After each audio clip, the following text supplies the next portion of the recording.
Hey everybody, figured we'd do something different today. We would do an unboxing video of this Holley 553112. It is the 6.8 Pro Dash. It's expensive, but hopefully worth it.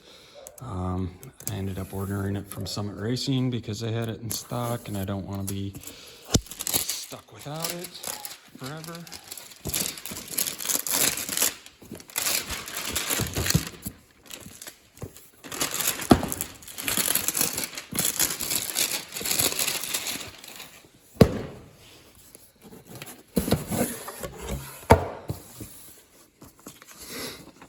So it comes with a nice template for mounting.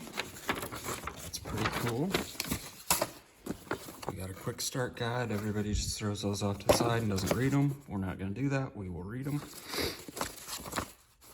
Some firmware instructions. Yep, we should be good there.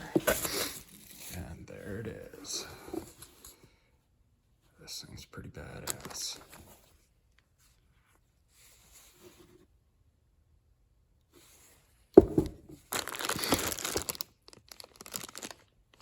Harness kits, some mounting hardware, USB cable, CAN cable, and it looks like this is a CAN splitter, and this is the main power harness. And then we have the GPS unit for speed. I'll set this off to the side here so I don't drop it on the floor. Looks like we have a CAN terminator and we have a flash drive that probably has some more software on it. So yeah, pretty cool.